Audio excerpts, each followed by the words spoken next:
Ah, Rio.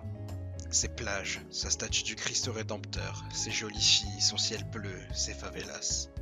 C'est dans ces favelas que commence l'histoire que nous allons vous raconter aujourd'hui.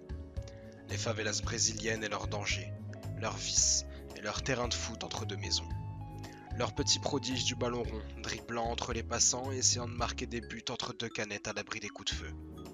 Certains de ces petits prodiges arriveront à se hisser au plus haut niveau du foot international et tourneront définitivement le dos à la vie de hustlers dans les favelas. D'autres se feront inévitablement rappeler par leur passé et leurs heures les plus sombres. C'est ce qui est malheureusement arrivé à Adriano, l'un des plus grands espoirs du foot brésilien, considéré comme le digne successeur du grand Ronaldo. Adriano n'aura jamais la carrière qu'il méritait. Mais ce qui est sûr, c'est qu'il est et restera à jamais l'une des plus belles étoiles filantes que le monde du foot eut la chance de voir passer. Adriano est né le 17 février 82 dans une famille très pauvre habitant la favela de Rocinha à Rio de Janeiro. Dès son plus jeune âge, Adriano s'est tout de suite intéressé au football. Il a commencé sa formation de joueur au camp Ordem Progresso où il jouait toujours pieds nus. Jouant au départ au futsal, le jeune Adriano avait reçu le surnom de Popcorn Boy en raison de la présence de sa grand-mère qui l'appelait sur les côtés du terrain pour manger du popcorn. Adriano n'était pas vraiment doué pour autre chose que le football. Très jeune, son rêve était de devenir riche et d'avoir une grosse voiture. Grâce à ce rêve, sa famille l'a encouragé à prendre le football plus au sérieux et tous ses proches n'ont pas hésité à faire des sacrifices pour que le jeune garçon puisse un jour devenir joueur pro. Il rejoindra ainsi le club de Flamengo à l'âge de 7 ans afin de s'entraîner. En 99, il commencera sa carrière pro en étant retenu dans l'équipe jeune du club. En raison de ses très bonnes qualités physiques, notons quand même que le joueur était mesuré à 1m89 et dépassait largement le quintal. Adriano débuta en tant que défenseur gauche afin de glisser vers le poste d'attaquant, son poste naturel. La même année, il remportera le championnat du monde de moins de 17 ans et un an plus tard, Adriano sera retenu dans l'équipe première de Flamengo grâce à sa force et son pied gauche surpuissant. En l'an 2000, Adriano sera appelé pour la première fois dans la Seleção après avoir signé un contrat de 2 ans avec Flamengo. Cependant, un deal sera négocié pour la saison 2001-2002 qui l'enverra directement dans le club italien de l'Inter de Milan qui cédera Vampeta et Dubif pour accueillir la pépite. À Milan, un autre Brésilien était présent, mais celui-ci passait ses journées à l'infirmerie. Ce Brésilien n'était d'autre que Ronaldo qui donnait de précieux conseils au jeune homme sur notamment comment gagner le cœur des fans. Le club milanais, considérant encore le jeune homme comme immature, décide de le laisser en prêt pour 2 saisons.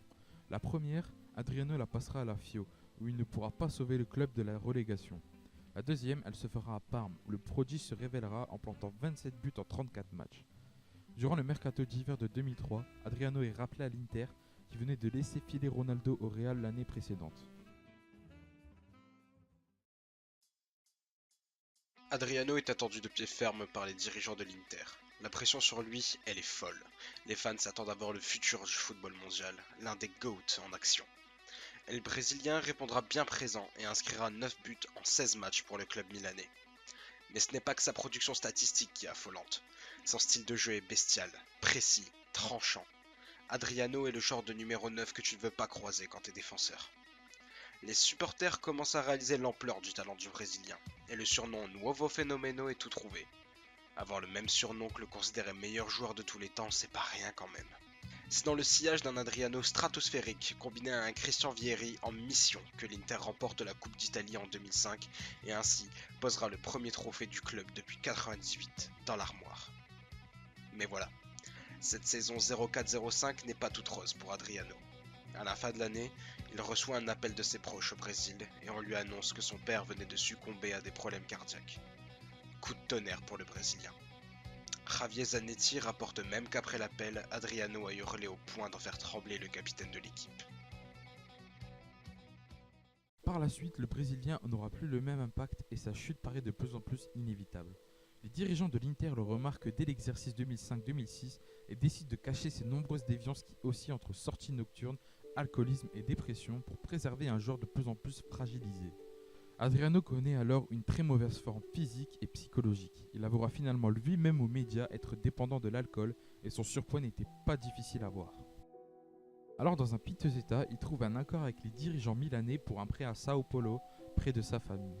Ce retour au pays lui semble bénéfique puisqu'il inscrit 17 buts pour le club brésilien. En Italie, l'espoir commence lentement à renaître et Mourinho le rappelle à l'Inter pour évoluer aux côtés de Zlatan Ibrahimovic, qui avouera plus tard dans une interview qu'Adriano était le meilleur joueur avec qui il a pu évoluer.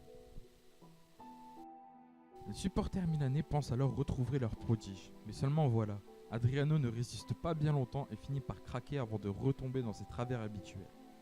Son déclin est alors inévitable et les dirigeants de l'Inter décident de s'en séparer, le considérant comme un élément perturbateur du groupe.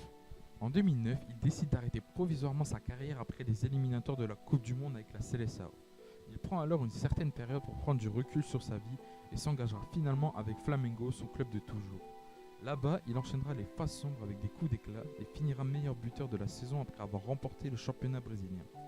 La même année, Adriano expliquera ouvertement aux médias ses problèmes, notamment le fait qu'il arrivait sous aux entraînements et que les dirigeants le couvraient pour le préserver. Il tentera un comeback à l'AS Roma en 2010 et à peine 9 mois plus tard se fera virer pour écart de conduite. Par ailleurs, sa feuille de production restera vierge. En 8 matchs, il n'aura inscrit aucun but. Il rentrera alors chez lui, tentant de jouer pour divers clubs avant de finir sa carrière en 2012 à Flamengo. Ces quelques coups d'éclat seront masqués par des affaires juridiques qui traîneront le nom du Brésilien dans la boue. Accusé d'avoir prêté allégeance au gang des Commandos Rouges au Brésil, armé d'un AK-47 alors qu'en 2011, il avait ouvert le feu sur une femme de manière accidentelle. En 2015, il fera l'objet d'une mise en examen pour trafic de drogue, usage de faux et association de malfaiteurs. Aujourd'hui, celui que les Milanais surnommaient l'Empereur passe le plus clair de son temps dans l'une des favelas les plus dangereuses du Brésil.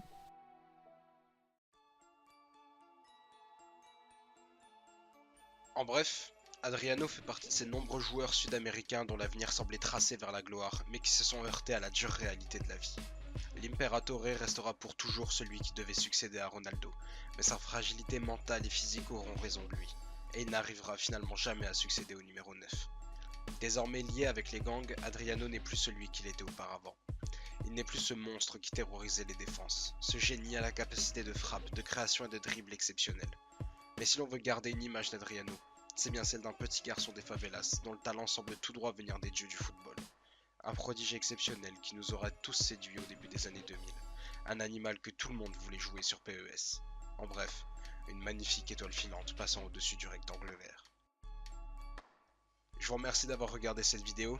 Si elle vous a plu, n'hésitez pas à mettre un pouce bleu, ça nous aide énormément. Et surtout, pour ne manquer aucune de nos autres vidéos, n'oubliez pas de vous abonner et d'activer les notifications. En attendant la prochaine, prenez soin de vous. Bye.